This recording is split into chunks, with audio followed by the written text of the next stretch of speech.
A iniciativa de realização de um seminário anual do PGS teve sua origem em 2010, contribuindo desde então para o seu fortalecimento. Esta edição do seminário busca sua internacionalização através do tema Olhares e Diálogos Sociológicos sobre as Mudanças no Brasil e na América Latina. Em nome do PPGS, gostaríamos de agradecer a todas e todos que estarão conosco durante os 3 dias do evento. Agradeço também à Pró-Reitoria de Extensão da UFSCar, a FAPESP e a CAPES, que apoiaram a realização deste seminário. Para compor a mesa de abertura, convido o excelentíssimo senhor vice-reitor da Universidade Federal de São Carlos, professor doutor Adilson Jesus Aparecido de Oliveira, representando o magnífico reitor.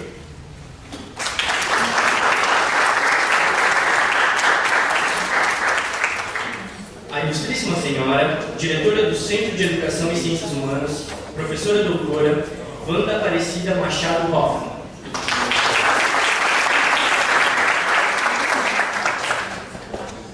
A ilustríssima senhora, chefe do Departamento de Sociologia, professora doutora Maria da Glória Bonelli.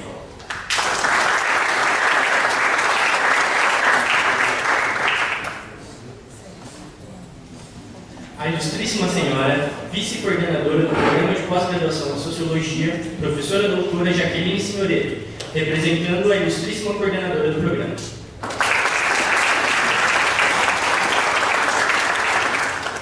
Boa noite a todos. Boa noite, professora Wanda, professora Maria da Glória,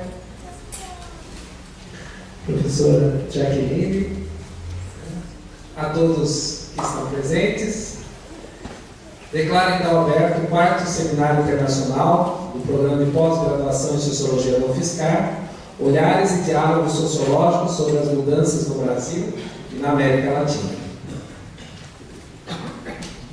Passo então a palavra à professora Wanda.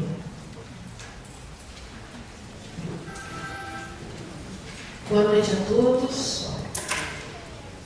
Em nome do Centro de Educação e Ciências Humanas, o SESH, cumprimento os membros da mesa, na pessoa do professor Adilson, a comissão organizadora e todos os demais presentes. É com grande satisfação que compartilhamos nesse 4º Seminário Internacional do Programa de Pós-Graduação em Sociologia, que abordará a importante temática Olhares e Diálogos Sociológicos sobre as Mudanças no Brasil e na América Latina. O SESH cumprimenta a comunidade do Programa de Pós-Graduação em Sociologia pela organização desse evento, o qual representa um esforço em fortalecer discussões nessa temática, contribuindo para ampliar a formação de pessoas, para a produção e divulgação de conhecimentos. O SESH, o Centro de Educação e Ciências Humanas, trilha um caminho de crescimento e consolidação como toda a UFSCar. Nesses últimos anos, o SESH ampliou seus cursos de graduação e de pós-graduação. Aumentou a qualidade e a quantidade das pesquisas e das atividades de extensão. Tudo na busca por ampliar o acesso à educação. Ademais, nossos cursos de graduação e de pós-graduação buscam manter os princípios de qualidade e inovação na academia, com o acolhimento principalmente das demandas da sociedade e formando profissionais engajados nas carreiras que escolheram. Ainda é necessário destacar a importância que o SESH dá às atividades e políticas que envolvem a sociedade, pois nossa preocupação é fortalecer a relação e a colaboração com a comunidade e a sociedade em geral, contribuindo para o seu desenvolvimento sustentável, com o resguardo de suas diferenças e diversidades, com os princípios democráticos e com o bem-estar das pessoas. E esse 4º seminário, no qual serão abordados e discutidos os diversos desafios relacionados às mudanças no Brasil e na América Latina, a partir da perspectiva da sociologia, integra e compõe os nossos propósitos. O futuro é sempre desafiador, mas a comunidade da sociologia do SESH acredita e concentre esforços para continuar a construir o futuro por meio da análise de temas complexos e na busca de resultados que sinalizem para a superação das adversidades.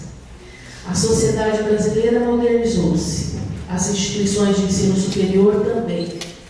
E nesse contexto é preciso exigir ações diferenciadas e que contemplem uma dimensão adequada para a ciência e a tecnologia no nosso país. Eu, particularmente, sinto uma grande satisfação em fazer parte desse momento, já que participei dos seminários anteriores. E desejo a todos que aproveitem esse quarto seminário e reafirmo a disposição de colaboração do SESC e o agradecimento da diretoria do centro, pois atividades como esta valorizam, engrandecem e orgulham o nosso centro. Obrigado e bom evento a todos. Boa noite. Queria cumprimentar os colegas da mesa, vice-reitor, diretora do SESC, professora Jaqueline, todos vocês que estão aqui reunidos, estudantes, professores, colegas, visitantes. Sei que nesse horário noturno não dá para a gente ver o que tem de bonito em volta desse auditório, os que chegaram agora. É um prazer a gente abrir mais um evento e nesse espaço. Eu acho que isso mostra a consolidação não só do nosso programa, não só dos seminários que a gente vem realizando, mas o quanto a UFSCar também se preparou para essas oportunidades, oferecendo instalações muito melhores do que pôde oferecer no passado. E eu acho que esses nossos seminários trouxeram uma contribuição bastante substantiva para a nossa compreensão da sociologia. A UFSCar trouxe para a gente melhores condições de acolhida, e a gente tem sido acolhido aqui nesses seminários. Eu, particularmente, estou compondo essa mesa, prometo para vocês, pelo último ano. É o 4º ano que eu componho uma mesa de seminário de sociologia. Vocês certamente ficarão felizes de ver o rosto novo no 5º seminário. Não serei candidata a nenhum cargo que ocupe essa mesa. Então, vocês terão essa oportunidade de ver uma nova recepção a vocês no ano que vem. Mas eu espero que essa recepção desse ano seja tão calorosa quanto as anteriores. Eu, me preparando para vir aqui conversar e fazer essa abertura com vocês, eu entrei na página do nosso programa e comecei a olhar os nossos seminários anteriores, enquanto a gente caminhou. Nós começamos com um seminário bastante local, com uma participação ativa de colegas da Universidade Nacional de Córdoba, quando a gente estava começando um programa de cooperação, no primeiro seminário. E aquele seminário a gente chamou de Diálogos em Perspectiva, a construção do conhecimento sociológico. No ano seguinte a gente fez um seminário mais encorpado, uma participação forte dos alunos. Nesse seminário o professor Gabriel Felpan teve uma participação em ajudar os alunos na organização, conseguiram financiamento da CAPES, da FAPESP. E, naquele momento, a gente chamou o seminário Sociedade e Subjetividade, Desafios Sociológicos na Contemporaneidade. No terceiro seminário, os alunos contaram com a colaboração ativa da professora Jaqueline, que ajudou os alunos, que são peça muito importante na organização desse seminário. E, naquela ocasião, a gente chamou o seminário Sociologia em Movimento, Novos Olhares e Novas Perspectivas. Esse ano, o seminário ganhou uma dimensão internacionalizada, uma dimensão em que a gente não só resgatou mais essa ênfase, mas uma internacionalização também de um novo tipo. Não só uma internacionalização de um olhar que muitas vezes revela a experiência de colonização e de colonialismo, mas a da descolonização, do pós-colonialismo, pós-modernidade, a possibilidade de saber representar também a emancipação, e nessa preocupação de internacionalização, ela trouxe um diálogo que é norte-sul, mas é fortemente sul-sul. E a gente chamou esse seminário, que vocês estão vendo, Olhares e Diálogos Sociológicos sobre as Mudanças no Brasil e na América Latina. E aí, eu, reparando isso, eu vi, poxa, mas a gente tem umas compulsões na vida e repete determinadas coisas bastante porque a gente quer seguir nesse caminho. Nosso caminho é olhares, diálogos, sociologia, perspectivas. Isso está sempre com a gente, acompanhando a gente nesses anos todos. A gente não quer regimes de verdade, a gente quer olhar, a gente quer dialogar, a gente quer possibilidades de pensar coisas diferentes daqui para frente. As perspectivas estão sempre com a gente. Então não é à toa que essas palavras têm nos acompanhado. Elas têm nos acompanhado porque elas são, de fato, uma postura que acho que o nosso programa tem tido, e os nossos alunos têm intensamente correspondido, que é de estar aberto ao diálogo, estar aberto ao debate, enfrentar as novidades, pensando que perspectivas a gente tem para a América Latina, que perspectivas a gente tem para o Brasil. Graças a Deus a gente tem, desculpa, a minha ênfase tradicional, familiar. Mas, enfim, o que a gente quer enfatizar nessa pequena apresentação é que nós encontramos uma receptividade muito grande nos colegas que aceitaram participar, virem ao evento, colaborar, saírem de outros países, de outras localidades, de espaços distantes, trazendo essa integração de local e global tão importante na nossa contemporaneidade, que é outra palavra para nós também bastante forte. Então, é bom ver vocês aqui mais uma vez, rostos que a gente já conhece, outras faces novas que chegaram aqui para esse evento, que são novas para mim, mas talvez não sejam novas para outros colegas, dizer que são muito bem recebidos, que eu espero que se encontre um espaço amplo de debate, de troca de ideias, de abertura para isso, para a discordância, para a comunicação, enfim, que a gente aproveite o máximo que puder desses 3 dias, né, que começam hoje à tarde, possamos concluir essa etapa do nosso processo, e que no ano que vem, no 5º seminário, vocês tenham aqui uma mesa nova na apresentação do Departamento de Sociologia, e eu estarei sentada aí acompanhando vocês, graças a Deus, de novo, minha religiosidade, podendo estar aqui nessa ocasião. Então, sejam bem-vindos e estamos aí no trabalho conjunto, no que o departamento puder colaborar, e estará à disposição de todos vocês. Obrigada. Boa noite, todos. Professora Dilson, professora Ana, professora Glória. Boa noite aos meus colegas, docentes do programa de pós-graduação em Sociologia, que eu vejo aqui, aos alunos, alguns dos quais estou vendo estiveram na organização do seminário do ano passado, estiveram na organização do ano anterior, e alunos aqui nesse seminário que estiveram na organização do primeiro seminário. É com muita alegria, né? Hoje é uma noite de festa para o nosso programa, poder chegar à edição, a 4ª edição do seminário, que, como a professora Glória lembrou, começou caseiro, começou com um diálogo entre os professores, os grupos de pesquisa e os discentes. Ele cresceu nesse diálogo, depois ele passou a ser um evento nacional, receber pesquisadores, né, do Brasil inteiro, do 2º seminário, do 3º seminário, e agora nós chegamos a essa etapa de poder organizar um seminário que hoje já está com mais de 260 inscritos, com 22 palestrantes, com 6 palestrantes que vieram de outros países prestigiar o nosso programa, com 6 grupos de trabalho, onde nós vamos poder assistir a apresentação de mais de 160 pesquisadores. Serão 6 mesas redondas, um fórum, um mini curso, uma conversa com o autor, uma conferência de encerramento e, claro, uma festa, certo? Nós estamos em festa desde hoje. né? Porque foi muito para um programa de pós-graduação como o nosso, que é um programa que em número de docentes e de discentes não é um dos maiores do país, é um programa conciso.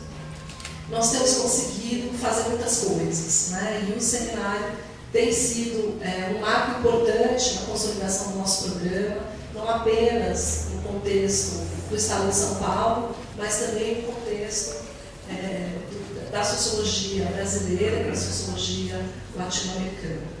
E nós temos, então, uma imensa satisfação de perceber que a cada ano, né, essa vocação do PPGS para as novas abordagens, para temas de pesquisa inovadores, temas de pesquisa até de fronteira, cuja importância para a política contemporânea, não só brasileira como da América Latina, tem sido ressalvada. Então, eu tenho muita alegria com a minha parceira Maria Inês Mancuso de coordenar um programa que tem essa vitalidade, né, e que também tem essa vocação política, né, de trabalhar pela construção de diálogos, não apenas sul-sul, mas sul-norte, sul em todas as direções, sudeste e sudoeste. Né, a geografia está aí para a gente reconstruir ela a partir de novos saberes, assim como a nossa sociologia está sempre pretendendo construir novas relações de poder, novas formas de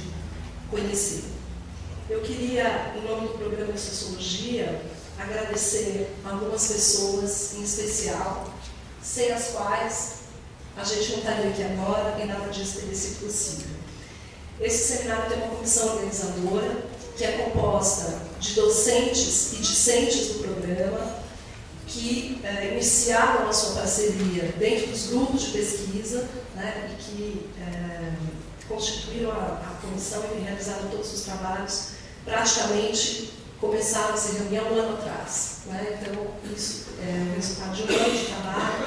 Eu gostaria de mencionar nominalmente cada um deles, os meus colegas Walter Roberto Silvério, Fábio Bechara Sanches e André Ricardo de Souza, são docentes do programa de pós-graduação em Sociologia, que lideraram a equipe do seminário. E os discentes, Alexandre, Cauê, Daphne, David, Evelyn, Juliano, Henrique Macedo, Henrique Takahashi, Kate, Larissa, Letícia, Luiz Fernando, Maria Carolina, Marcos Roberto, Paulo César, Renan e Vinícius. Essas pessoas é que tornaram possível os próximos 3 dias, né, de festa e de debate e de sociologia de ponta que a gente vai conhecer aqui. Então eu queria deixar para eles um muito obrigado e pedir talvez, quem sabe, uma salva de palmas.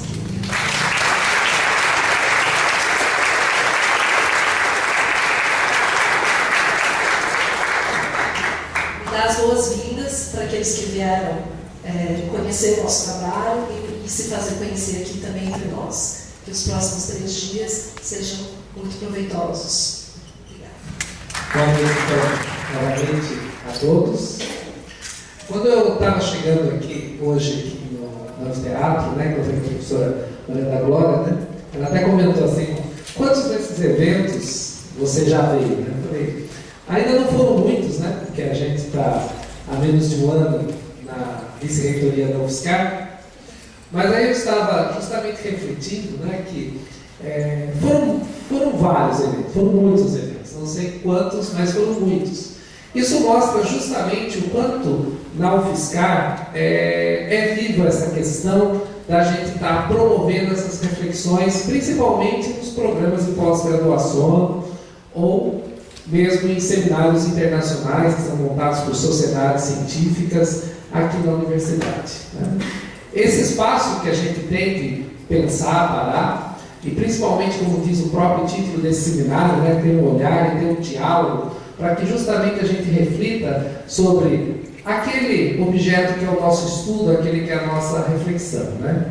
Em particular, né, quando a gente fala de mudanças no Brasil e na América Latina, né, a gente vê todas essas mudanças que a nossa sociedade está sempre passando, está sempre ocorrendo, e nada como a gente pensar e refletir isso justamente num âmbito um pouco mais amplo, né? Justamente por causa dessa integração que a gente tem. Em particular, quando a gente fala dessa integração entre Brasil e América Latina, surge justamente essa questão de quanto que a universidade ela tem que se internacionalizar. E além dessa internacionalização, como já foi citado aqui, né, norte-sul, sul-sul, mas sim para todas as direções, para todos os nossos parceiros. A UFSCar, né, junto com outras universidades, né, faz parte da associação do grupo de Montevidéu, né, que são universidades aqui da região sul, Argentina, Paraguai e Uruguai, justamente nessa busca de fazer essa internacionalização, essa aproximação, né. Até recentemente, o nosso reitor, o professor Targino, era o presidente da associação do grupo de Montevidéu. E, justamente nessa perspectiva de ampliar essa internacionalização, de ampliar esses laços, nesse momento está ocorrendo uma implementação da criação do que está sendo chamado de Espaço Latino-Americano e Caribenho de Educação Superior, né, que está levando o nome de Enlaces. Esse espaço, né, ele vai ser oficializado agora em fevereiro de 2014, quando tiver justamente uma reunião dos chefes de estados da Comunidade de Estados da América Latina e do Caribe. Nessa perspectiva, então, desde 2008, quando foi feita a Conferência Regional de Educação Superior da América Latina e do Caribe, se declarou então esse interesse de criar esse espaço para refletir a educação superior. E agora, então, vai ser criado, né, está sendo constituído recentemente, foi constituído e vai ter a sua devida estabelecimento, a Associação dos Conselhos e Reitores da América Latina e do Caribe, que proximamente em novembro desse ano vai se reunir aqui na UFSCar, onde vai ser dado então esse início dessa associação, que visa justamente a gente fazer uma troca, uma reflexão, uma internacionalização mais intensa dessas universidades. Então, quando a gente está num evento como esse, discutindo justamente essa mudança, é também uma mudança que a gente tem que fazer justamente também na nossa postura aqui na universidade, de justamente tentar aproximar, tentar trazer mais junto de nós, né, todos esses países, essas regiões, para que a gente possa justamente aprender muito com os outros, né? Um seminário como esse, que traz pesquisadores de vários países, justamente nos traz visões diferentes para que a gente possa ter reflexões diferentes sobre justamente aqueles aspectos que nos são muito mais importantes. Se a gente ficasse apenas pensando entre nós aqui, a gente cria uma ideia, cria algumas coisas, mas não consegue expandir seus horizontes, né? Essas oportunidades justamente de cooperação, de colaboração é que valoriza, né, principalmente a formação dos nossos estudantes, dos nossos pós-graduandos, nessa etapa que é tão importante. Então, eu parabenizo o programa de pós-graduação em Sociologia, do Departamento de Sociologia, por essa iniciativa, que é muito importante. Já estamos no quarto seminário, com certeza teremos o quinto, sexto, sétimo e assim por diante, né? Que eu acho que isso faz justamente um dos papéis fundamentais aqui da UFSCar nesse processo de formação dos nossos pós-graduandos. Parabenizo então a toda a equipe responsável pelo seminário, né? Desejo boa sorte, um bom encontro e que estamos à disposição do que for necessário, do que for preciso para ajudar a dar um bom andamento nesse evento. E uma boa noite a todos. Boa noite a todos, boa noite a todas. Eu tenho a fácil missão de apresentar muito rapidamente o professor Ramon Grosfoglio. Como já foi dito, o professor Ramon Grosfoglio é professor associado do Ethnic Studies Department da Universidade California Berkeley, e talvez seja mais interessante, né, colocar não todas as credenciais do professor Ramon, mas a importância que ele tem tido no debate contemporâneo, né, especialmente naquilo que se denominou na América Latina, mas também em outras regiões do mundo, como a discussão da colonialidade do poder e a colonialidade do saber. Eu, ainda hoje à tarde, conversando com o professor Ramon, disse a ele que eu estava bastante surpreso, porque acabou de sair um texto na Revista Brasileira de Ciência Política, exatamente agora, no mês de agosto de 2013, em que se faz um texto que faz um apanhado, né, do que é esse grupo, ou do que é essa rede que vem discutindo colonialidade de saber, colonialidade de poder. Na conversa com o professor Ramon, ele me disse que não é nem uma rede, nem um grupo, né? Mas um conjunto de pesquisadores, né? Um conjunto de professores que têm enormes divergências entre eles, né? Mas que, no entanto, a referência que existe nesse texto, né? E uma referência que eu já conheci há algum tempo, o professor Ramon não só ele participou da articulação desse grupo, né? Que reúne Manuel Morestin, Boaventura de Souza Santos, né? Walter Mignolo, Nelson Maldonado, entre outros autores, né? E o próprio professor Ramon, que é citado textualmente, né, nesse texto como signatário de um manifesto, né, da modernidade, colonialidade, né, latino-americana. Né? Então eu creio que nós vamos poder nos deparar com um pensador, né, que é um pensador bastante ativo na sua produção, né, circula, né, mundialmente, né? Basta a gente procurar alguns de seus textos, ele está preocupado efetivamente com a nova geopolítica, né, do conhecimento e, portanto, ele tem nos dado a oportunidade de ler textos muito diferentes do que nós estamos acostumados. Né? Então, eu espero que a gente possa aproveitar esse momento. Né? Amanhã pela manhã, o professor Ramon também participa de uma mesa que me parece interessante, como todas as outras vezes do seminário, e creio que, para além de todos os textos importantes, quem ainda não teve oportunidade de ler alguma coisa do professor Ramon, ele tem um texto publicado na Revista Contemporânea, número 3. Né? E ele já me enviou um novo texto, né? Que é um texto bastante importante nesse debate e que nós estamos liberados para publicar no próximo número da revista, né? Desde que traduzido, porque não existe tradução para português. Então, professor Ramon, é um prazer que o senhor esteja aqui conosco, tenha atendido o nosso convite e a palavra é sua. Acho que eu esqueci uma coisa também.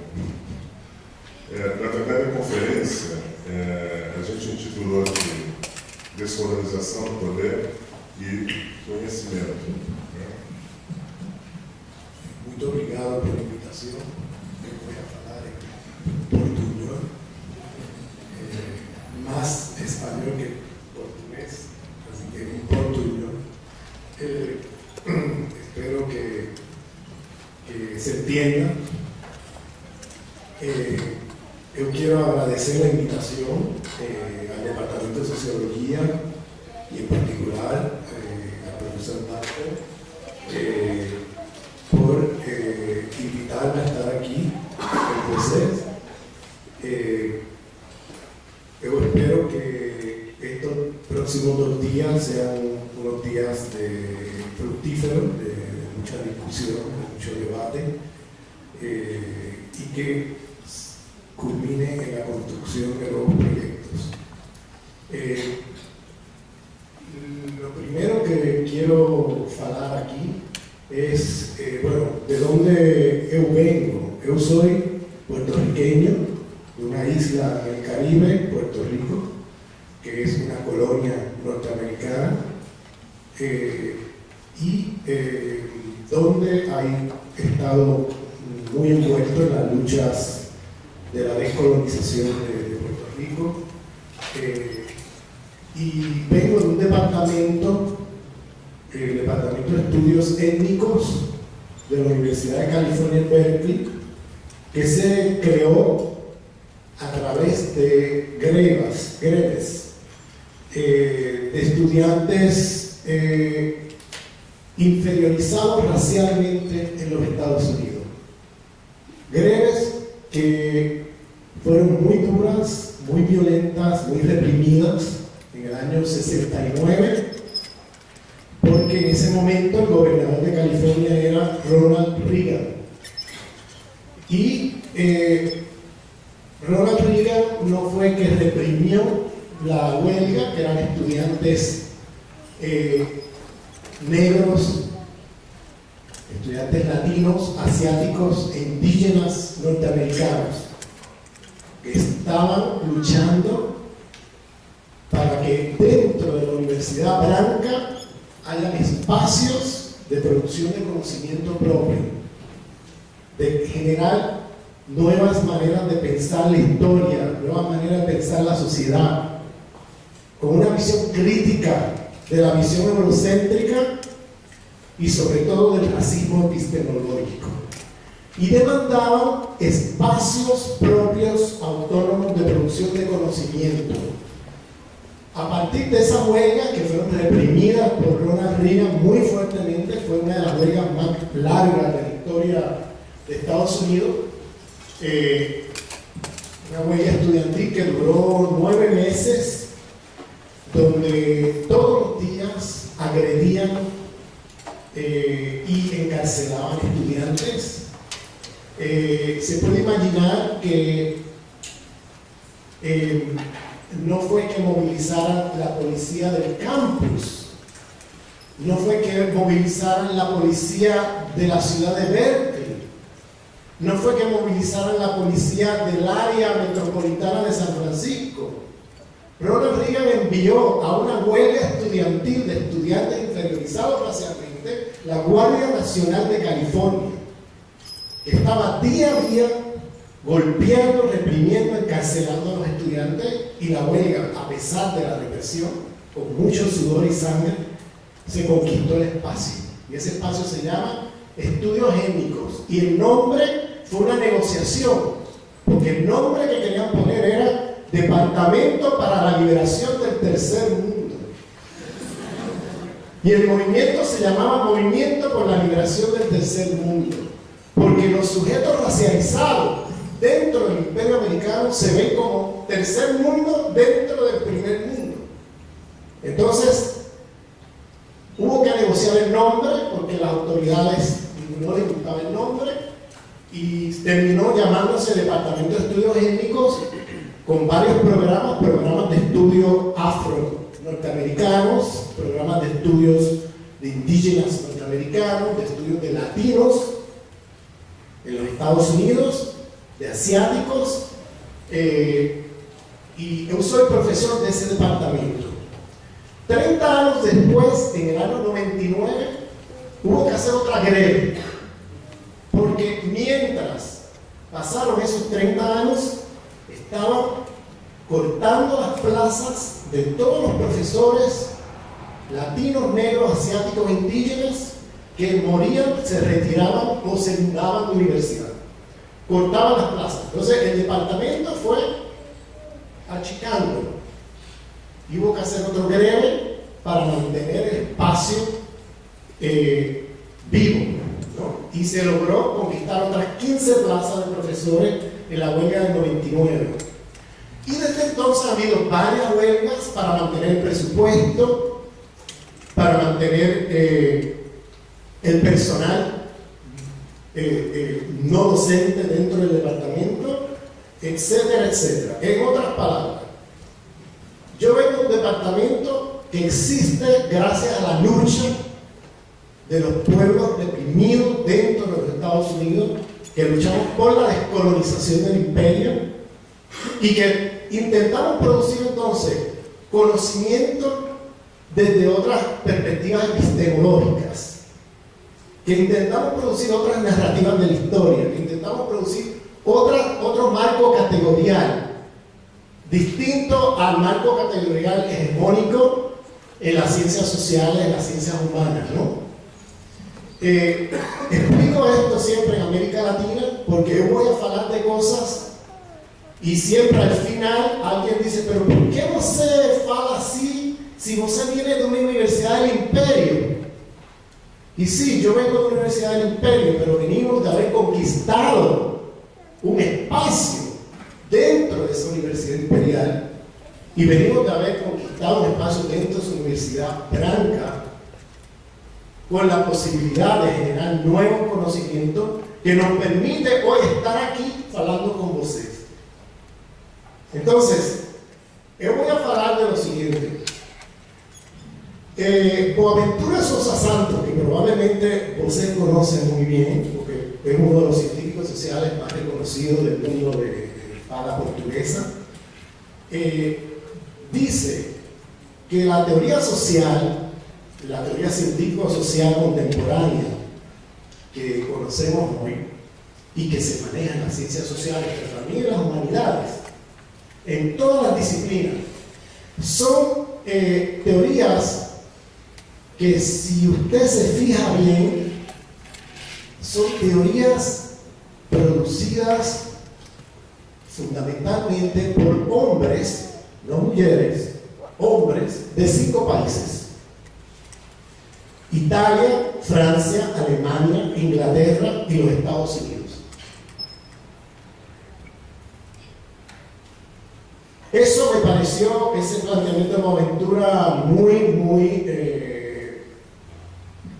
interesante, esa observación, porque se ha normalizado que el conocimiento se ha producido por hombres de 5 países. Si usted va a un departamento de sociología, un departamento de antropología, un departamento de las ciencias políticas o economía, de las ciencias sociales, o en las humanidades, historia, filosofía, etc., usted va a leer hombres blancos de 5 países como canon de pensamiento,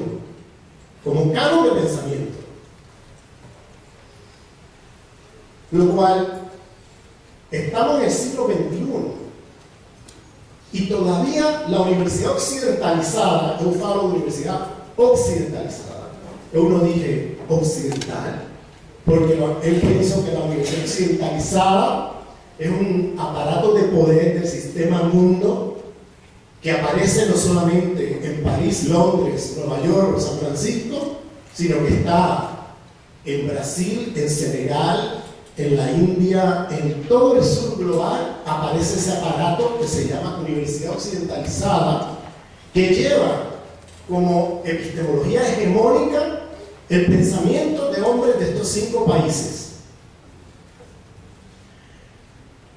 Cuando usted analiza con detenimiento este planteamiento de Boaventura y analiza qué parte de la población mundial representan los hombres de esos 5 países, pues esos 5 países, yo hice el cómputo y resulta que esos 5 países son el 12% de la población del mundo. 12%. Sin embargo, ese 12% de la población del mundo, la teoría que se produce a partir de la experiencia histórico-social de esos 5 países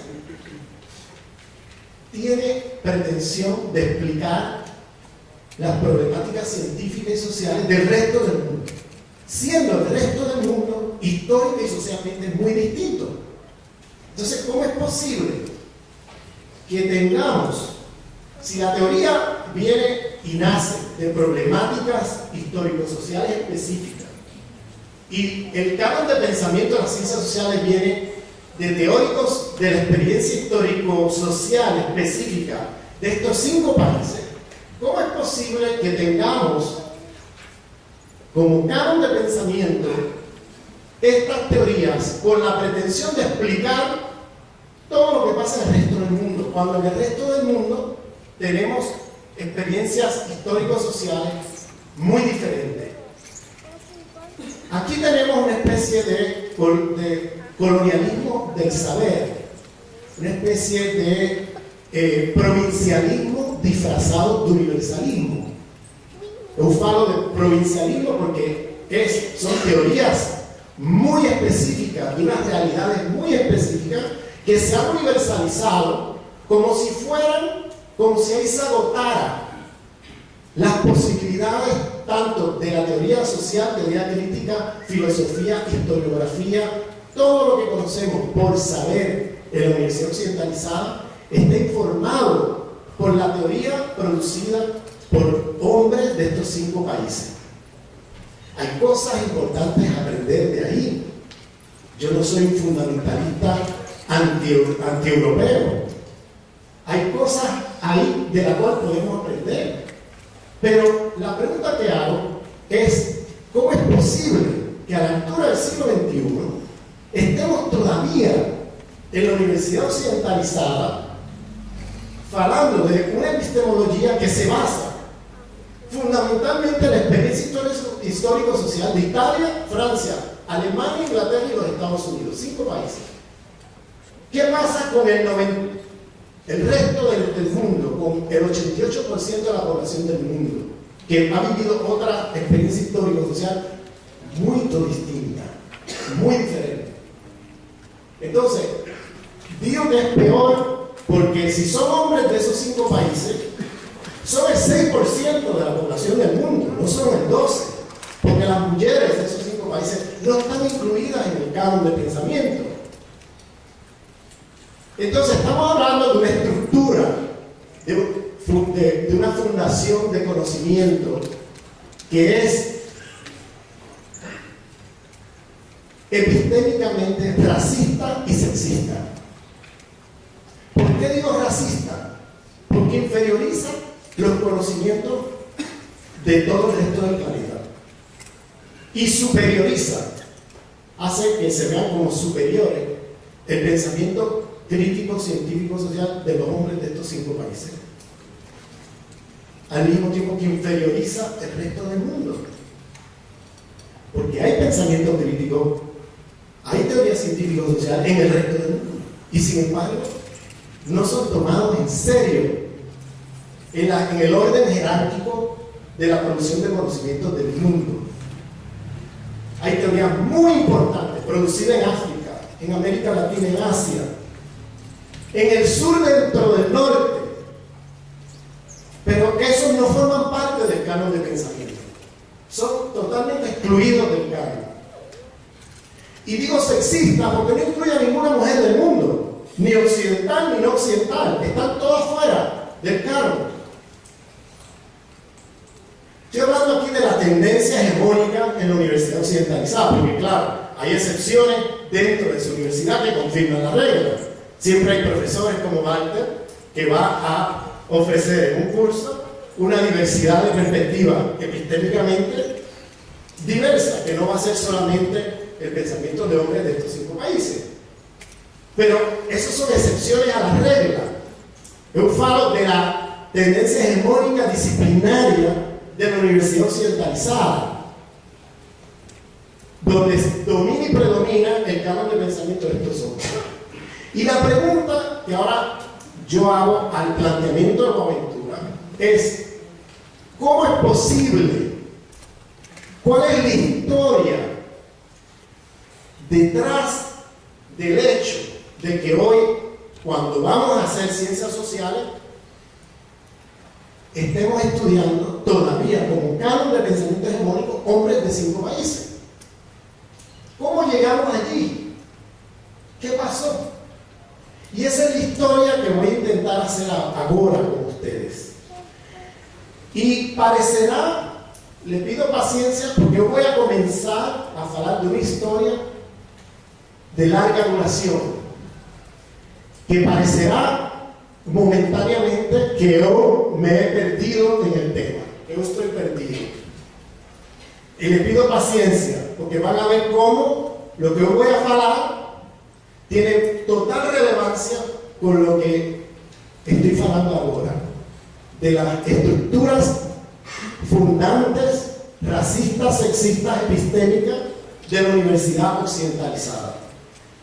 Para poder saber qué hacer y cómo descolonizar esa historia, tenemos que conocer esa historia, esas estructuras, cómo se formaron,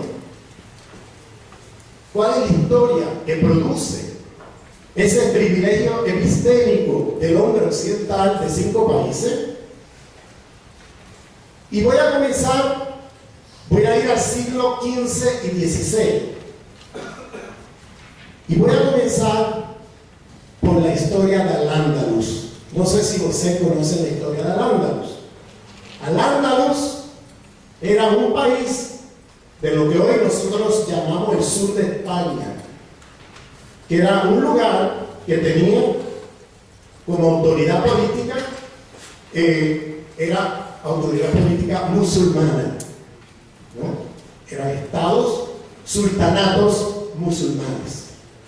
Y eso estaba en el sur de España, lo que hoy llamamos Andalucía, ¿no? Es ese lugar que antes se llamaba Al-Ándalus.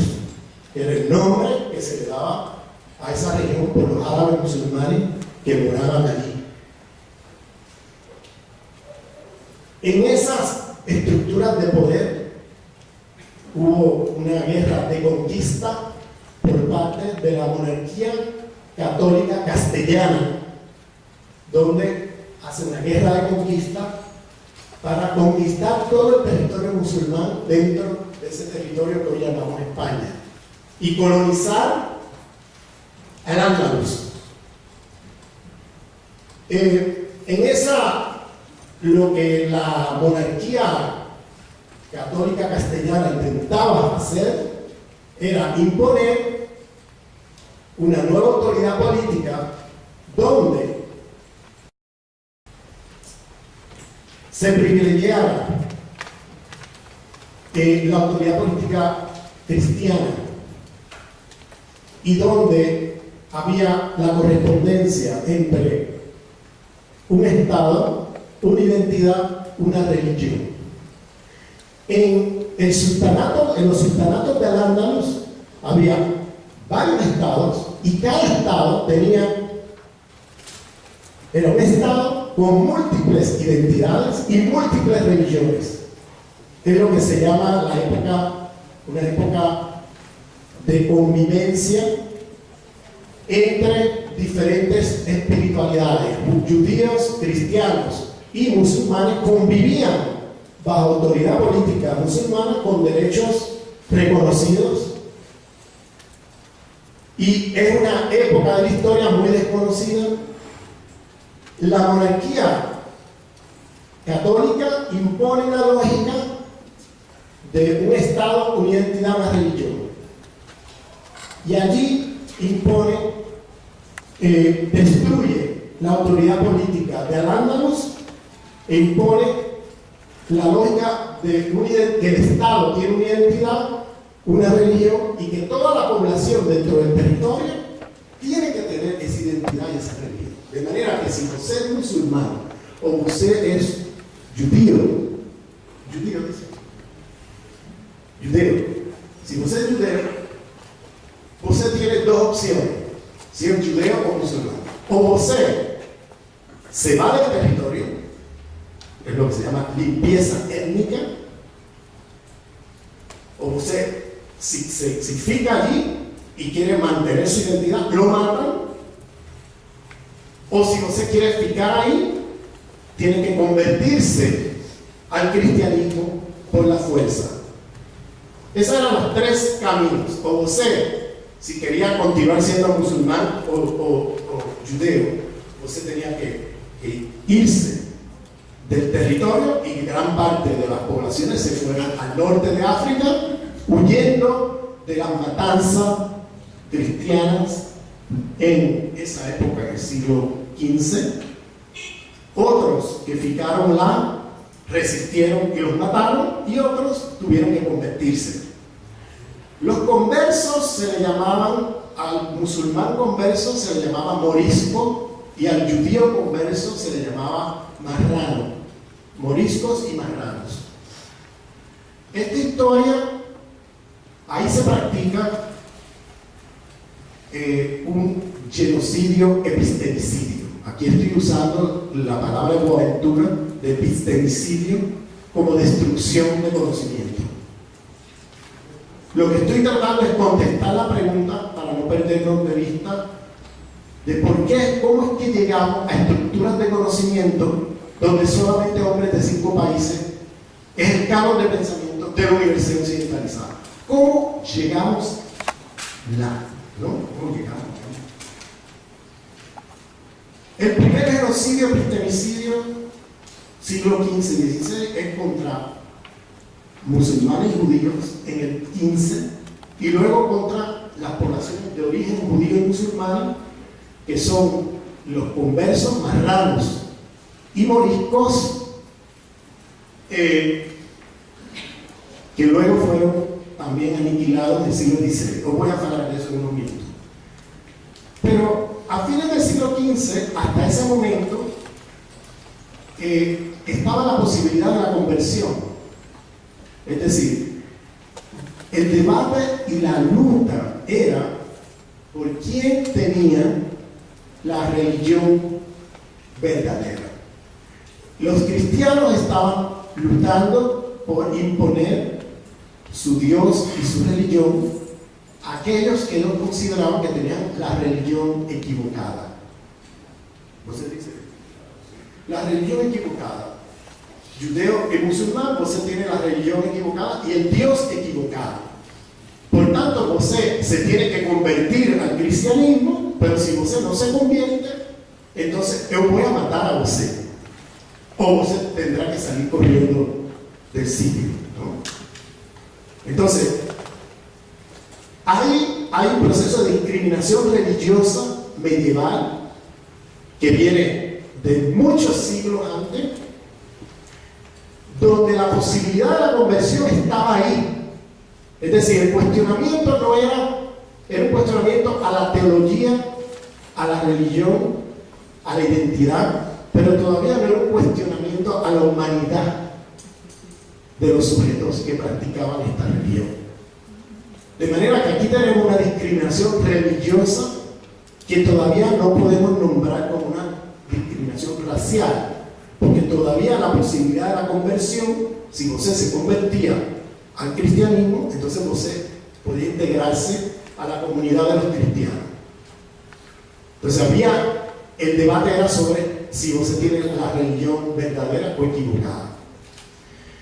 Pero hay una mutación discursiva de esta vieja discriminación religiosa antimusulmana y antijudía, porque lo que va a pasar es que en esta historia van a practicar genocidio contra las poblaciones, pero también epistemicidio, porque van a quemar las bibliotecas de Al-Ándalus. La biblioteca de Córdoba, que tenía más de 500.000 de libros, en una época en que la biblioteca más grande de la Europa cristiana no tenía ni 1000 libros, la de Córdoba tenía más de 500.000. ¿Qué hicieron? Quemaron los libros, quemaron las bibliotecas. La de Granada, que tenía más de 250.000, la quemaron. Cuando limpiaban el territorio étnicamente, ocupaban el territorio con poblaciones cristianas del norte, que venían y se quedaban con las casas, la vivienda, la tierra, con todas las posesiones que tenían antes los musulmanes y judíos que habitaban o moraban en Al-Ándalus. De manera que eso fue un proceso de colonización muy importante. ¿Qué tiene que ver eso con nuestra historia? Eso tiene que ver con nuestra historia porque esa colonización y los métodos que se usaron allí fueron los métodos que usaron los conquistadores cuando llegaron acá a las Américas. Fueron los mismos métodos que comenzaron en la conquista de Al-Ándalus y se los traen a las Américas. En la conquista de las Américas. Cuando Cristóbal Colón va a hablar con la reina y el rey de España, tiene una discusión en la primera reunión de Colón, que va con el documento que se llamaba Empresa de las Indias. La reina y el rey le dicen, bueno, ese plan está muy turbón,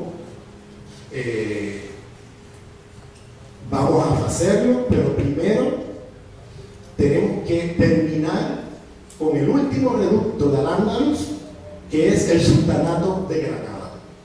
Primero tenemos que unificar todo el territorio de España bajo la corona española, bajo el lema de un Estado, una identidad, una religión, y luego pasamos a conquistar otros territorios.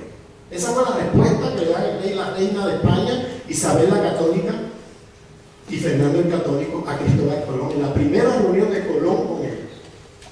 Cuando Colón le dicen que tiene que esperar, él se localiza en Santa Fe. Santa Fe queda a unos kilómetros de Granada y esperó a la caída de Granada. Cae Granada el 2 de enero de 1492. Cae Granada. 2 de enero, 2 de enero de 1492.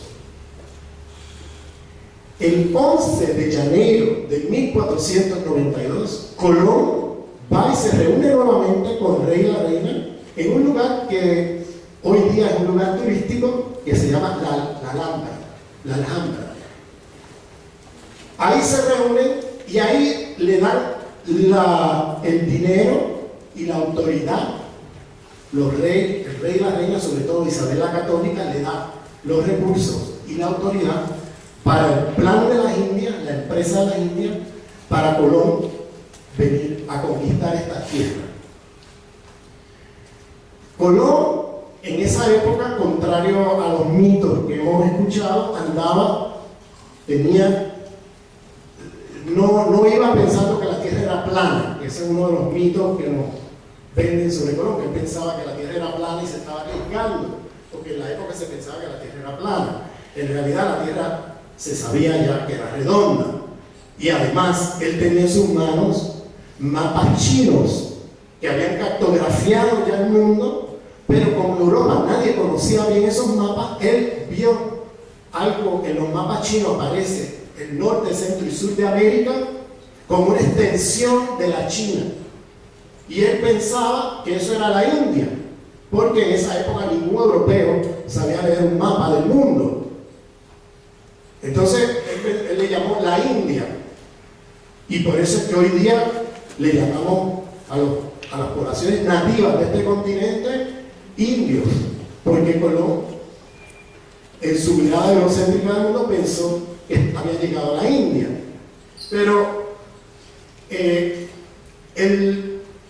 en marzo de 1492 expulsan a los judíos de España, aquellos que no se convierten, y el 11 de enero, el 11 de octubre, 12 de octubre, justamente 10 meses después de la reunión del 11 de enero entre Colón y el rey y la reina, el 12 de octubre llega Colón a las Américas y trae los métodos de conquista de Al-Ándalus.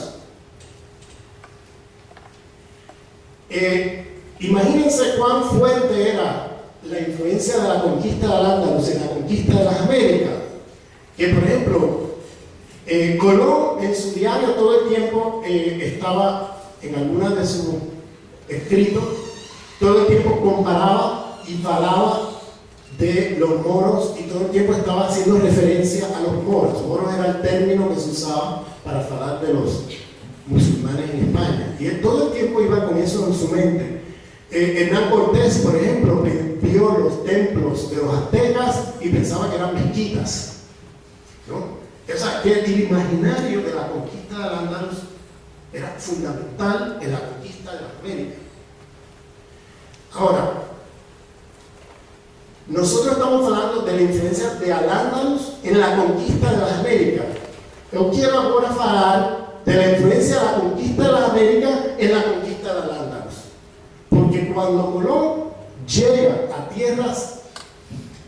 estas tierras, primero en el Caribe, lo primero que pone en su diario el primer día es lo siguiente. Dice: estos son pueblos sin secta, es decir, sin religión. Es lo que dice. Son pueblos sin religión. Usa la palabra secta, que en esa época significaba religión. Y decía, estos son pueblos sin religión. Entonces, estos pueblos sin religión, ese se había bajado del barco menos de una hora y ya regresó al barco y puso en su diario: no tienen religión. No. Aquí comienza un gran debate, porque la idea de pueblos con religión y pueblos sin religión, si você hoy, en el siglo XXI, yo le falo, digo, esos pueblos no tienen religión, você pensaría que es un falo de pueblos ateos. Pero a fines del siglo XV, en el imaginario cristiano, pueblos sin religión no significa pueblos ateos. Significa otra cosa. Significa que si você no tiene religión, você no tiene Dios. Y si você no tiene Dios, você no tiene alma. Y si você no tiene alma, você es como un animal,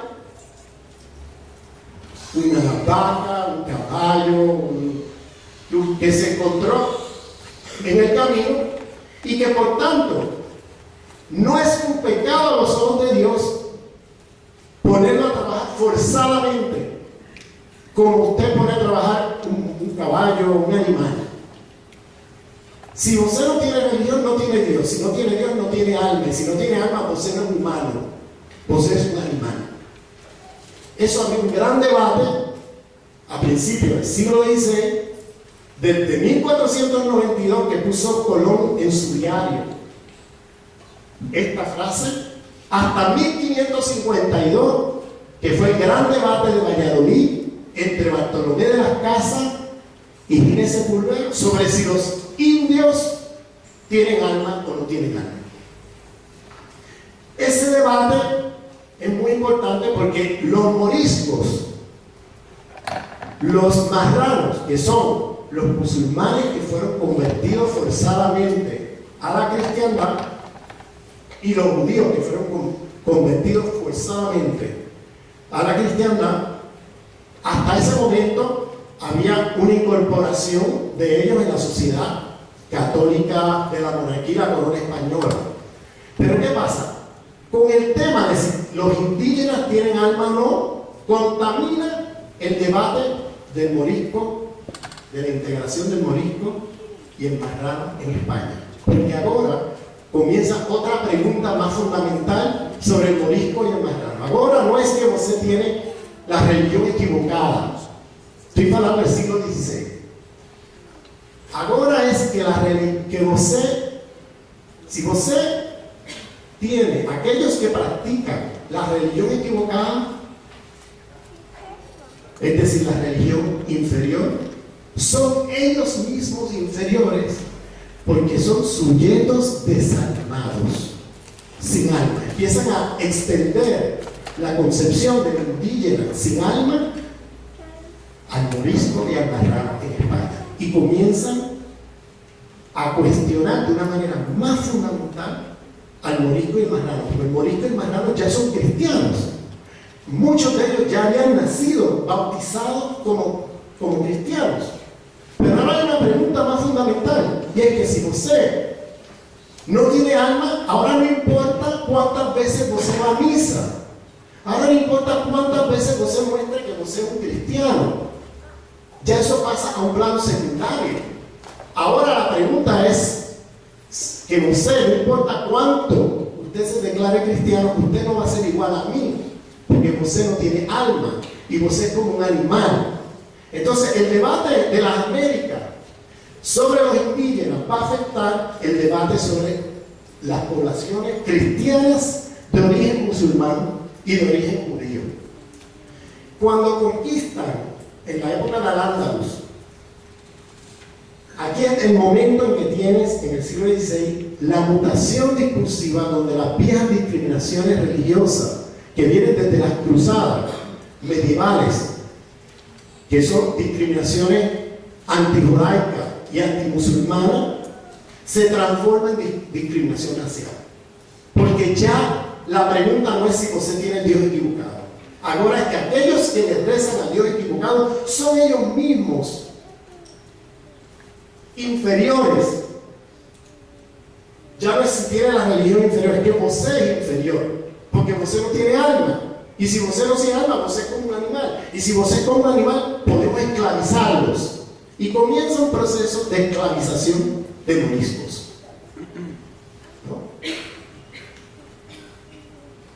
Estoy relatando, recordemos la pregunta, ¿por qué las estructuras epistémicas de hoy en la Universidad Occidentalizada está sustentada en la epistemología de hombres de 5 países? ¿Cómo llegamos allí? Y esta es la historia que estoy relatando, no perdamos de vista la pregunta, porque pareciera que nos desviamos, pero yo quiero llegar ahí. Este proceso que falo de genocidio, epistemicidio de judíos y musulmanes en la época de Al-Ándalus y luego en el siglo XVI, con el asunto morisco, ¿no? Luego tenemos el genocidio, epistemicidio sobre los indígenas en las Américas, porque los métodos que usaron en Al-Ándalus los trajeron a las Américas y, por ejemplo, quemaban los códices.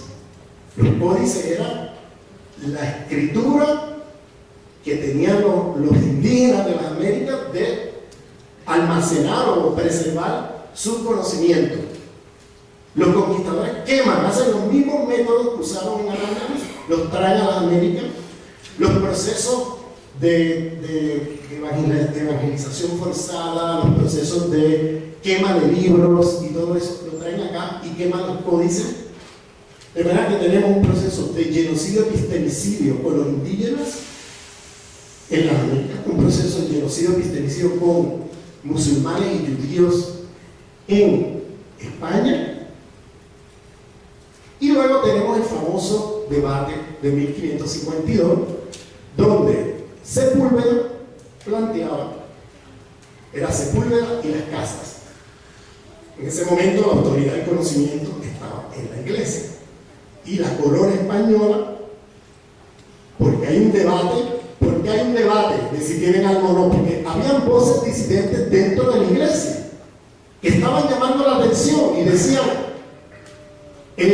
estamos cometiendo una atrocidad que es un pecado a los ojos de Dios, hacer estas atrocidades con los indígenas porque son pueblos con alma. Y si los esclavizamos y hacemos estas atrocidades y barbaridades, es un pecado a los ojos de Dios. Y esto no lo podemos aceptar. Entonces, este debate, no tengo tiempo de elaborar todo, ¿no? Pero había un gran debate durante 60 años, entre 1492, en el momento en que Colón en su diario pone, estos son pueblos sin religión, hasta 1552, donde la corona española se ve forzada a tener que llevarlo a juicio para decidir qué van a hacer con los indígenas. Porque había sectores que decían, no tienen alma, no es un pecado esclavizarlos y hay que continuar esclavizando. Habían otros que decían, no, esto es un pecado esclavizarlos porque tienen alma, estamos cometiendo un pecado a los ojos de Dios. Entonces, el juicio va al famoso juicio de Valladolid, en la escuela de Salamanca, entre Bartolomé de las Casas y Gines Sepúlveda. Ahí se hace otro debate donde Sepúlveda planteaba, no tienen alma, no tienen, son pueblos bárbaros que no tienen alma, no es un pecado a los ojos de Dios esclavizarlos, y la evidencia que él daba para mostrar que no tienen alma, que son pueblos como animales, era la siguiente: no tienen sentido de propiedad privada porque tienen toda la producción colectivizada, y no tienen sentido de mercado porque distribuyen la riqueza a través de métodos reciprocidad, no a través del mercado. Fíjense que ya es un argumento capitalista. Recordemos que se forma un nuevo sistema mundial de las Américas en 1492, que es el sistema capitalista mundial. Y el argumento de Sepúlveda, para mostrar la inferiorización de los indígenas, para decir que no tienen alma, era que no tenían propiedad privada ni sentido de mercado. El argumento de las casas era que eran pueblos que tienen alma, pero que son bárbaros que hay que cristianizar. ¿Bien? En ese debate va a tener una repercusión enorme por los próximos 450 años del sistema mundo, porque aquí tienes las dos posiciones de lo que hoy día llamamos en la literatura discursos racistas biológicos, que es el discurso de Sepúlveda, y discursos racistas culturalistas, que es el discurso de las casas. Porque cuando la autoridad de conocimiento pasa de la religión cristiana en el siglo XVI a la ciencia, a partir del siglo XVIII y XIX, el discurso de Sepúlveda de pueblos sin alma se va a secularizar en pueblos sin el ADN, sin la genética humana, a través del discurso de la biología y las ciencias naturales. Se seculariza el discurso de Sepúlveda teológico de pueblos sin alma a pueblos sin la genética humana. Y el discurso de las casas se va a secularizar en el siglo XIX, de bárbaros a cristianizar, ahora con la antropología y las ciencias sociales, en primitivos a civilizar. De bárbaros a cristianizar, a primitivos a civilizar. De pueblos sin alma a pueblos sin genética humana. Y en ese juicio se deciden dos cosas. La primera, que el juicio en el largo plazo lo ganó Sepúlveda, pero en el corto plazo lo ganó las casas. Las casas ganan el juicio y deciden, usted pensaría que van a emancipar a los indígenas de las Américas del trabajo forzado, esclavo. Lo que hicieron fue transportar localizar a los indígenas en una nueva posición en la División Internacional del Trabajo, de trabajo esclavo a trabajo servil en la encomienda, es decir, otra forma de trabajo forzado. No fue que los indígenas fueron emancipados, es que los pasaron a otra forma de trabajo forzado. Y ahora, ¿quién va a hacer el trabajo esclavo? Y aquí se hace una decisión, que el trabajo esclavo se va a traer a través de el secuestro de africanos. Hay que decir secuestro, porque no era que había esclavos africanos esperando en las orillas del océano Atlántico que vinieran los europeos a llevarlos a trabajar como esclavos en el Caribe. Yo falo así porque en la literatura de esa universidad occidentalizada se fala de la trata de esclavos, de los esclavos africanos. No, los africanos no eran esclavos. Los africanos fueron secuestrados y llevados forzadamente a esclavizarse acá en las Américas. Esa es la realidad de lo que pasó. No era que fueron a buscar esclavos a África. No había esclavos que iban a capturar esclavos. No, eran sujetos que fueron secuestrados, forzadamente llevados a las Américas y esclavizados acá. Y eso es importante decirlo.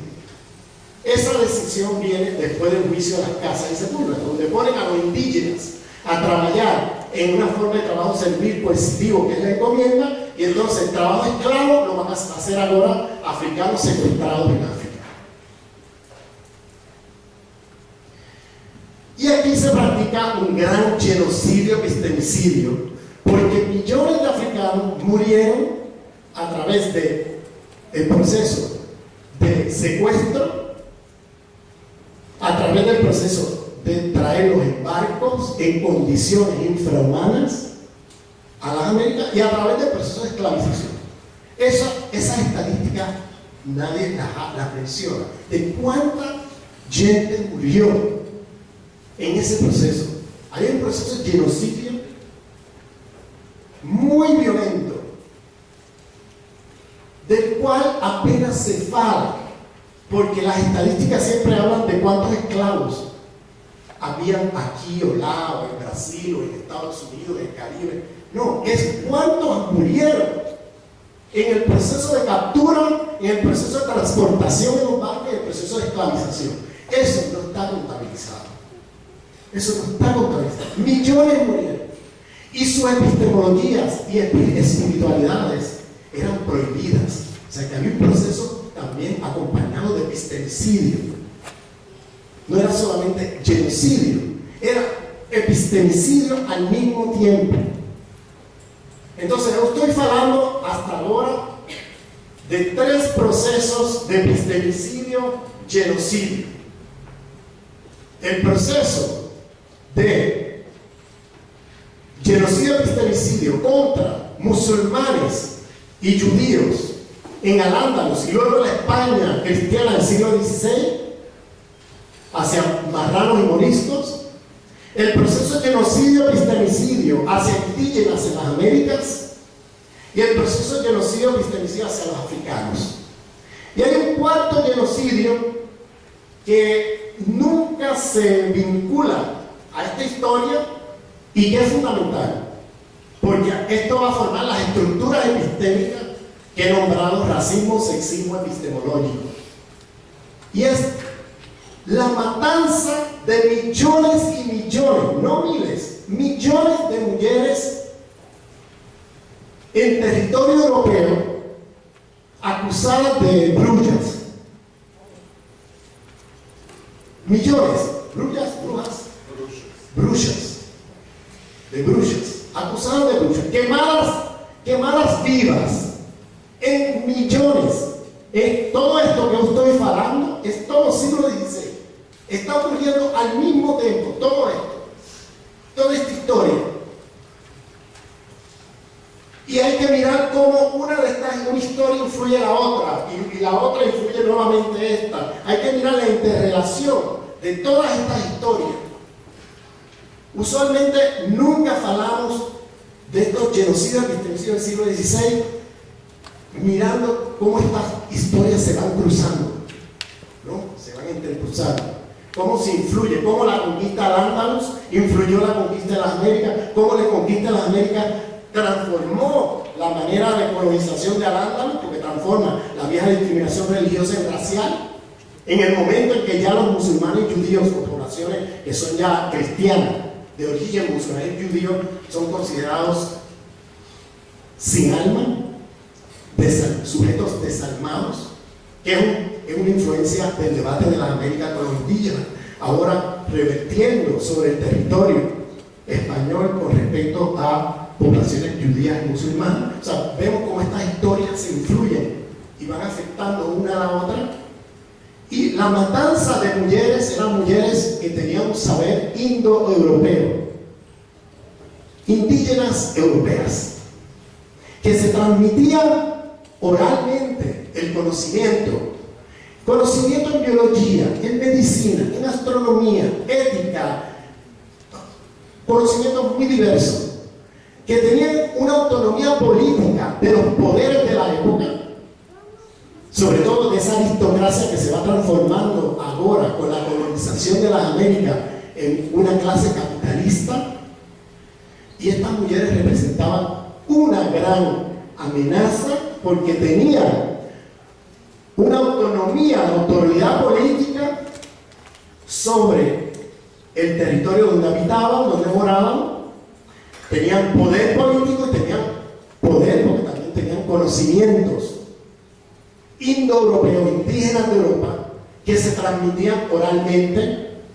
Y si en el caso de los musulmanes y judíos quemaron los libros, y en el caso de los indígenas de las Américas quemaron los códices, en el caso de las mujeres no había libros que quemar porque era historia, era transmisión oral de conocimiento.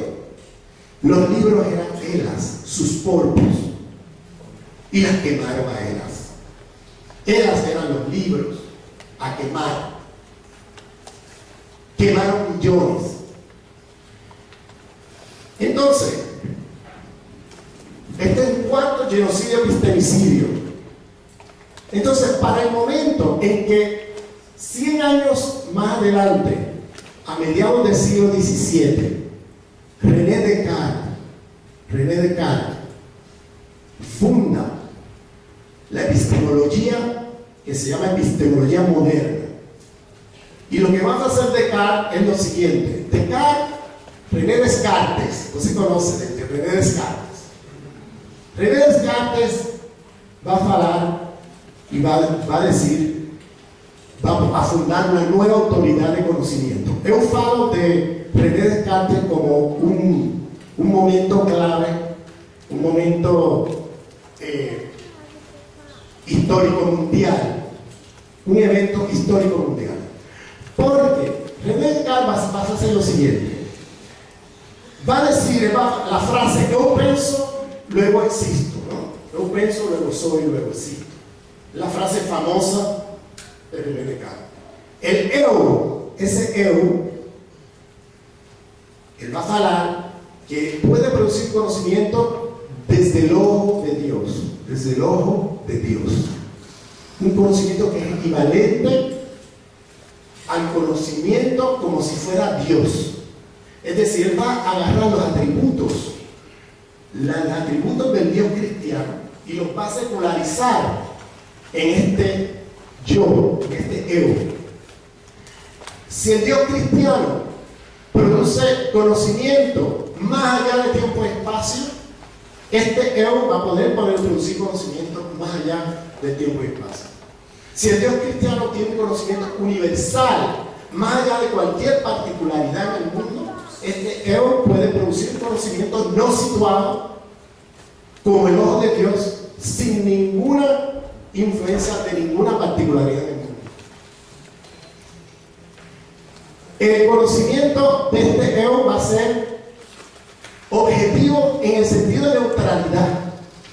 Objetividad igual a neutralidad. Y va a establecer un dualismo entre los humanos y la naturaleza. Y va a hablar de sujeto, objeto.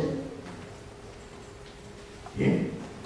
Esta descripción es la fundación de lo que conocemos las ciencias occidentales. Porque a partir de este criterio es como se va a definir qué es ciencia y qué no es ciencia. Pero es un faro de que esto es un momento histórico mundial, es un evento, porque por primera vez en la historia mundial tenemos una tradición de pensamiento que se va a fundar sobre un universalismo idolátrico, es decir, sobre un sujeto que se piensa como Dios en la tierra, que ya reemplaza a Dios y se lo coloca como Dios, con todos los atributos de Dios, que puede producir un conocimiento universal porque puede producirlo más allá de cualquier particularidad en el mundo. Un conocimiento objetivo porque es neutral a cualquier particularidad del mundo. Un conocimiento que es más allá de tiempo y espacio. Y para él poder argumentar esto, él tenía que hablar de dos cosas. De un dualismo ontológico. Él hablaba de que él necesitaba dos argumentos. El primero es el dualismo ontológico. Para poder hablar de que este ego produce un conocimiento entre el ojo de Dios y que es equivalente a Dios, entonces él hablaba de que la mente es una sustancia diferente al cuerpo. Y que la mente, como es una sustancia diferente, está como Dios flotando en algún lugar, es etérea, y no tiene influencia del cuerpo. Él necesita eso para poder argumentar de que este yo va a poder producir un conocimiento desde el ojo de Dios. Un conocimiento no situado en ningún lugar. ¿Qué pasa si los humanos producimos conocimiento y la mente está ligada al cuerpo? Se cae el argumento del ojo de Dios. El ojo de Dios ya no se puede argumentar si usted piensa desde un cuerpo. Porque significa significa que você va a pensar desde una particularidad en el mundo. Você jamás va a poder producir un conocimiento equivalente al ojo de Dios. Por eso falo de un universalismo idolátrico, porque esto es el concepto de idolatría, ¿no? de sustituir con un ser humano a Dios. Y ahora vamos a fetichizar a un ser humano como si fuera Dios, como si fuera equivalente a Dios. Y la manera de poder falar y argumentarlo necesitaba del dualismo, porque si en la mente está en un cuerpo, entonces usted no puede producir el conocimiento de un ojo de Dios. Entonces necesitaba decapitar la mente del cuerpo para que la mente estuviera como Dios flotando sin ser influido por un cuerpo. El segundo argumento es el solicismo, donde el sujeto produce conocimiento en un monólogo interno consigo mismo, donde el sujeto se hace preguntas y se las responde hasta llegar a la certeza del conocimiento, en un monólogo interno. Ese era el otro argumento. ¿Qué pasa si los humanos producimos conocimiento dialógicamente en relaciones sociales con otros humanos? Entonces se cae el argumento del ojo de Dios, porque si usted produce conocimiento en sociedad, entonces el conocimiento de usted siempre va a estar influido por una temporalidad y una espacialidad, y usted no puede producir conocimiento desde el ojo de Dios. Se cae el argumento. ¿Usted me entiende mi portuñol? Se cae el argumento si usted reconoce que los humanos producimos conocimiento dialógicamente. Entonces necesita el solicismo, necesita hablar de que hay un monólogo interno a través del cual el yo puede preguntar y contestarse hasta llegar a la certeza del conocimiento. La pregunta que hace el filósofo de liberación Enrique Dussel, filósofo de liberación, es: ¿cuáles son las condiciones históricas, políticas y sociales de posibilidad para que un sujeto a mediados del siglo XVII, como Descartes, produzca un conocimiento de universalismo idolátrico donde se piensa a sí mismo como Dios? ¿Quién está falando y desde dónde está falando este sujeto?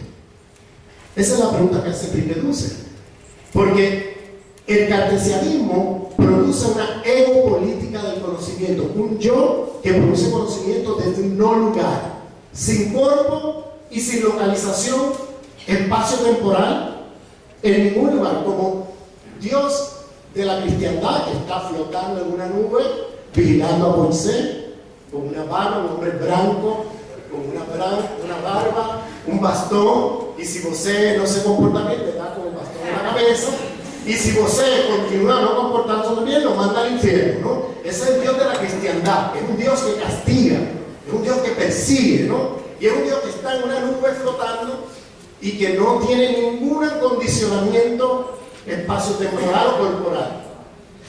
Por eso necesita del solicismo y del dualismo, para poder falar como si ese yo fuera el ojo de Dios. Y la pregunta que hace Dussel: ¿cuáles son las condiciones políticas, sociales, económicas de posibilidad para que alguien a mediados del siglo XVII fale de esta manera? Y fale con la arrogancia de pensarse como si fuera Dios en la tierra. Y ahí Enrique Dussel fala y dice: la condición de posibilidad es 150, el yo pienso luego existo está precedido por 150 años de yo conquisto luego existo. El ego cogito cartesiano está precedido por el ego cogito. El yo pienso está precedido por el yo conquisto. Es decir, quien habla es el ser imperial, que en este caso es el hombre occidental, que ahora se ha situado en el centro de un nuevo sistema mundo que se crea a partir de 1492 y se piensa como si fuera ahora Dios. Ahora Dios no hace falta, Dios soy yo. Y plantea un nuevo fundamento del conocimiento donde utiliza. ¿Por qué usted está hablando de Descartes? Porque Descartes todavía hasta nuestros días, estos criterios que he mencionado de los atributos de Dios siguen siendo los criterios que nos informan en las ciencias sociales y en las humanidades de qué es conocimiento legítimo y qué no es conocimiento legítimo. Qué es conocimiento científico y qué no es científico. Se usa todavía como criterio. Usted se supone que si usted fala en sociología, usted no puede falar y decir, yo como mujer pienso, o yo como mujer negra pienso. Usted tiene que falar científicamente falando. Usted tiene que tener, es un lenguaje muy distinto, donde en el lenguaje usted no se puede posicionar, ni siquiera puede situarse desde donde usted piensa. Usted tiene que esconder.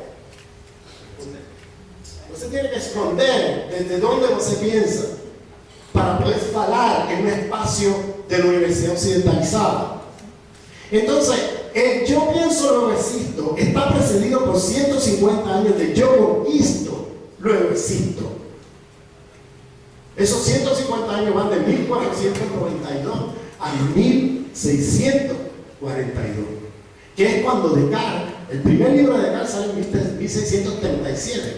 ¿Y desde dónde está pensando Descartes? Desde Ámsterdam. Y Ámsterdam es el nuevo centro del sistema mundo que ha desplazado a la península ibérica en la guerra de 30 años, donde ahora España y Portugal quedan rezagados, subordinados a los imperios del norte, y estos imperios del norte ahora son el nuevo centro del sistema mundo creado a partir de 1492 por la conquista de la península ibérica y las Américas, pero ahora el español y el portugués van a ser inferiorizados frente al norte de Europa. Esto es importante para entender un poco las estructuras epistémicas que yo estoy hablando aquí, de la Universidad Occidentalizada. Al punto que luego Kant, en el siglo XVIII, Kant, Immanuel Kant, el famoso filósofo alemán, va a hablar y va a decir: la razón, la racionalidad está al norte de los Pirineos, de las montañas de los Pirineos, que son las montañas que dividen la península ibérica de Francia. Y él va a hablar: la razón está en el hombre blanco al norte de los Pirineos. Al sur de los Pirineos no hay uso de razón porque están influenciados por cosas raras, africanas, musulmanas, etc. Están ahí mixturados con cosas muy raras. Entonces, el hombre negro, amarillo y rojo no tienen uso de razón. El amarillo, los asiáticos; negro, África; rojo, los indígenas de la América. No tienen uso de razón. El fala sí, él usa color. Ahora usa color. Está hablando, nombrando color. Entonces, cuando Descartes dice, yo pienso, luego existo, en el siglo XVII, en el sentido común de la época, ese yo, que es el yo que va a privilegiar la epistemología de ahora en adelante, en el mundo moderno colonial, en el mundo occidental y en la universidad occidentalizada, no puede ser un musulmán, porque ya se había practicado genocidio, epistemicidio contra el mundo musulmán y se había inferiorizado sus saberes y su conocimiento, a pesar de que Europa bebió toda su ciencia en el siglo XVI del mundo musulmán. Eso es una historia mal contada. Todo el desarrollo científico de la época llega vía el mundo musulmán a Europa. La filosofía griega llega vía el mundo musulmán. El conocimiento de la astronomía. Copérnico se plagió las fórmulas matemáticas de la escuela de Bagdad, que 400 años antes ya había demostrado que la Tierra no era el centro del universo. Copérnico se plagió eso de la escuela de Bagdad. Pero luego la historia nos cuenta como que ese hombre occidental fue el que descubrió que la Tierra no es el centro del universo, que la Tierra le da la vuelta al Sol y que el sistema solar es un sistema que no está en el centro del universo. Eso ya estaba demostrado 400 años antes en la escuela de Bagdad, antes que Copérnico. Y Copérnico, cuando se mira las matemáticas de Copérnico, es exactamente un plagio, incluso los diagramas y todo, de la escuela de Bagdad. Eso les invito a que se lean los libros de George Sullivan, que es un profesor de historia de la ciencia en la Universidad de Columbia, en Nueva York, que tiene unos libros maravillosos mostrando cómo la ciencia europea se robó no solamente riqueza, sino también conocimientos en el proceso de colonización. Entonces, no podía ser ese yo del siglo XVII, cartesiano, no podía ser un musulmán, porque ya se había practicado genocidio y epistemicidio. Se había inferiorizado racialmente y se había inferiorizado su conocimiento racialmente. No puede ser un judeo, porque también se había practicado genocidio y epistemicidio. No puede ser un indígena de América, porque también se había practicado genocidio y epistemicidio en el siglo XVI. No podía ser un africano, porque se practicó genocidio y epistemicidio contra los africanos. No podía ser una mujer, ni siquiera mujer europea, porque se practicó genocidio y epistemicidio contra los conocimientos de la mujer europea. ¿Quién quedó? ¿Quién quedó con el privilegio epistémico de producir conocimiento, con la autoridad y la legitimidad de producir conocimiento como si fuera Dios en la tierra, el hombre occidental? Y luego con las luchas intraeuropeas se excluye al sur de Europa, la península ibérica sobre todo, de ese episteme, del privilegio epistemológico. Y ahí vamos a tener la fundación ya desde Kant en adelante, pasando por Kant, Hegel, incluyendo Marx, que van a practicar un racismo, sexismo epistemológico, donde van a inferiorizar los conocimientos del resto del mundo, donde las estructuras de conocimiento de la universidad occidentalizada se van a fundar sobre eso, que es lo que yo llamo un fundamentalismo eurocéntrico.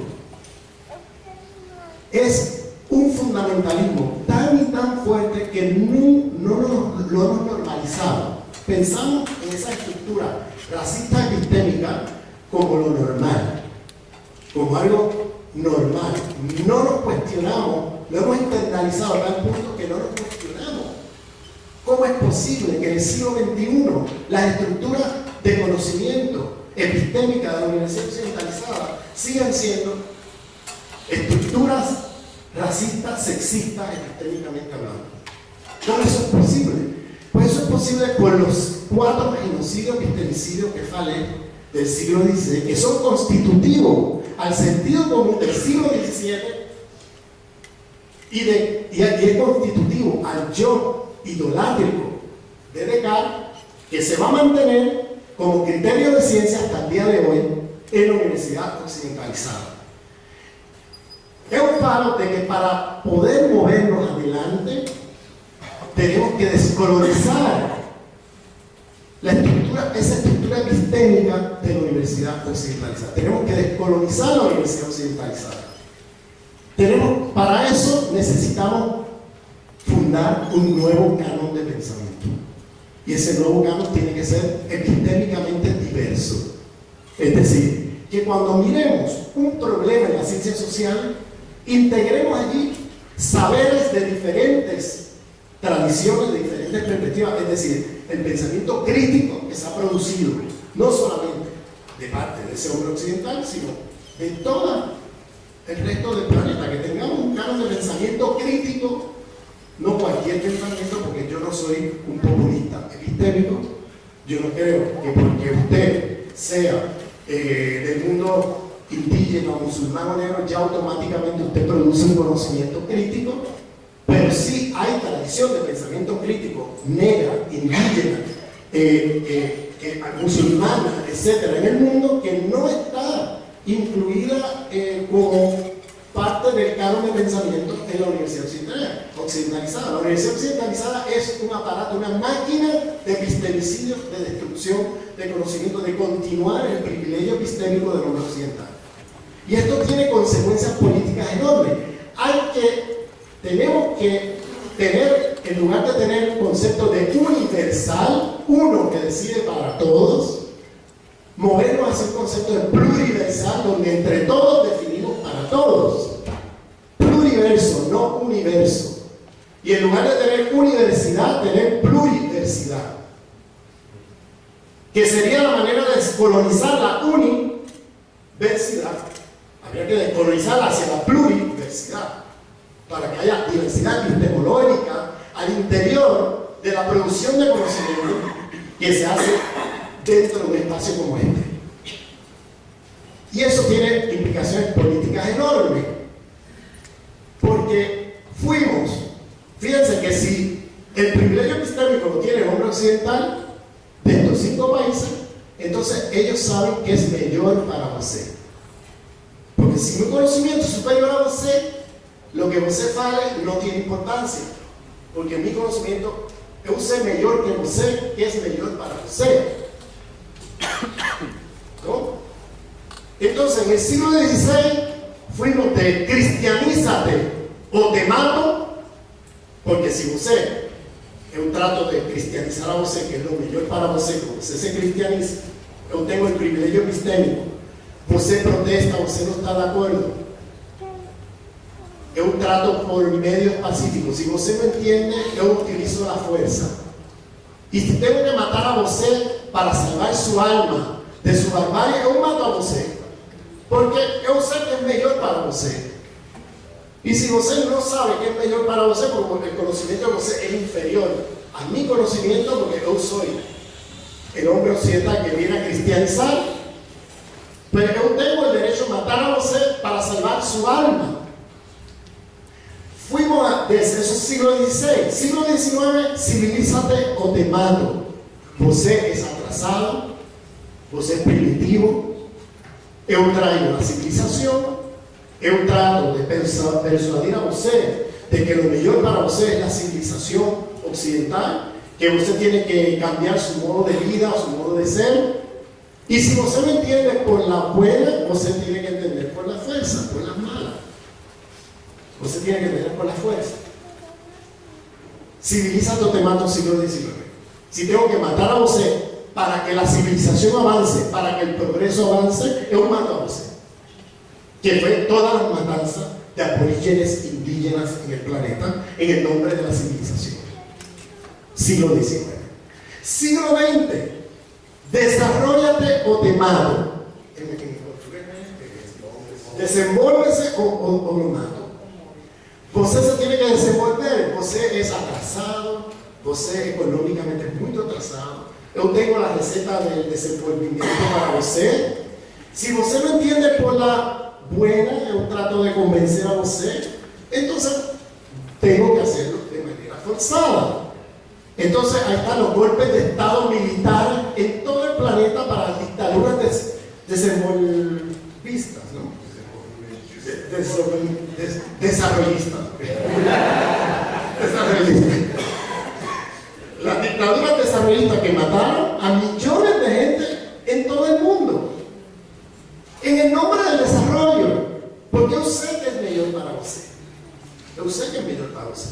Y si usted no entiende de manera pacífica, usted va a tener que entender, porque usted es un obstáculo al desarrollo, usted es atrasado. Usted no entiende qué significa desarrollarse económicamente. Entonces hay que hacerlo militarmente. Los golpes de Estado, no solamente en América Latina, Brasil, Argentina, Uruguay, Chile, todo el continente, sino también en África y en Asia. Esa historia acá no la conocemos mucho, pero allá mataron millones en esas dictaduras desarrollistas. Y ahora en el siglo XXI, democracízate o te mato. Vos es autoritario, vos no conoce lo que es la democracia. Yo vengo a traer la democracia a vos con el rifle, con un cañón. Entonces, tenemos aquí las estructuras epistemológicas donde uno decide para todos qué es lo mejor para usted. Esas estructuras epistemológicas están en el centro de ese racismo, sexismo epistémico de la Universidad Occidentalizada, que sigue privilegiándose el conocimiento del hombre occidental, y son estructuras racistas y patriarcales que se produjeron a partir de los genocidios y epistemicidios del siglo XVI. Son constitutivos esos genocidios y epistemicidios a las estructuras de conocimiento que tenemos hoy. Gracias.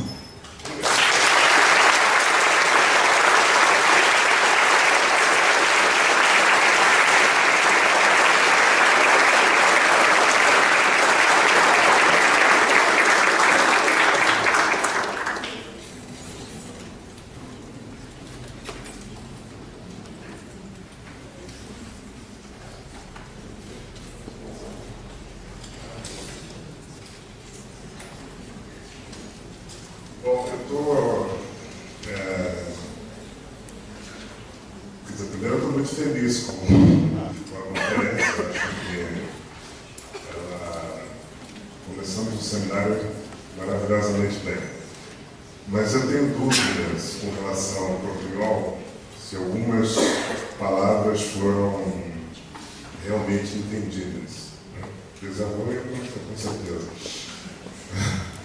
Mas, por exemplo, onde está o conhecimento? Não sei se foi Bagdá.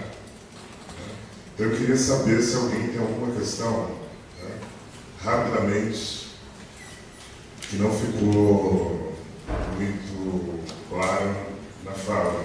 Não é usual, mas em função às vezes, da dificuldade de entendimento, seria conveniente perguntar se alguém tem alguma questão de compreensão da fala. Sobre colonialidade de poder, eu vou falar amanhã. Se não tivermos, eu quero dar alguns recados da organização e depois vamos para o coquetel. Bom, primeiro são avisos. Posso dar os avisos antes de encerrar a conferência? Bom, o primeiro aviso é o seguinte: a sessão 2, por favor, silêncio. A sessão 2 do GT3 terá início às 13h30 e não às 14 horas. A sessão 2 do GT3 terá início às 13h30 e não às 14 horas. Se não me engano, essa sessão é no dia 28. A sessão do dia 28, tá? Do GT3 será às 13h30. Amanhã, segundo aviso, o mini curso da professora Patrícia, que aqui está, será às 9 horas, ou seja, a mesa sobre colonialidade do poder do saber vai contar para os alunos que estão fazendo o minicurso como parte do minicurso. Tá? E eu vou levar a lista de presença amanhã, professora Patrícia. A mesa 3, ou melhor, a mesa 2, do dia 27/8, às 9 horas, a professora Helena Abramo não virá. Nós teremos uma mesa com a professora Nete Abramovic, que aqui está, a professora Maria Inês Mancuso e a professora Fabiana Lucino. A professora Helena Abramo não virá. Em relação ao professor Sérgio Costa, provavelmente nós teremos uma conversa com o autor. Nós estamos com um pequeno problema, viu, Ramon? É que nós estamos em greve aqui. Não é para fundar nenhum departamento novo. Vamos se explicar. Não é para fundar nenhum departamento novo, mas nós estamos em greve. Então, e diga-se de passagem, logicamente a gente considera sempre as greves legítimas. Né?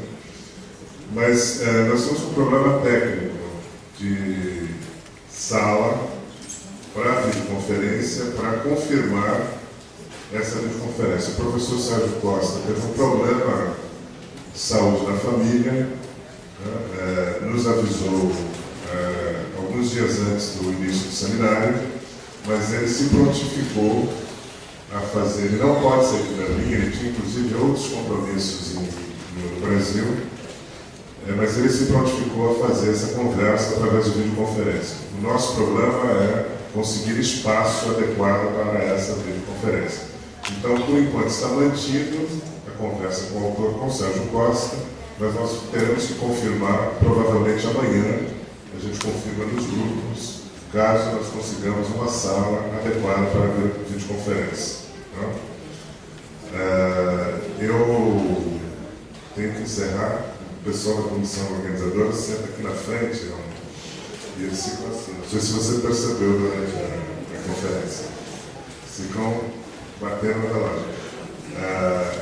E eu quero agradecer a sua magnífica intervenção, sua magnífica conferência. Acho que a gente ganhou muito em aprendizado com o que você fala. E informar que o professor Ramon já se colocou à disposição para que em algum momento, nos próximos anos, ele possa vir para cá dar um curso sobre esses temas, um curso mais longo sobre esses temas. E nós certamente vamos entrar em entendimento para nos conveniarmos com o Departamento de Sociologia de Berkeley, que muito nos contribui. Obrigado. Muito obrigado a você, a todos ustedes.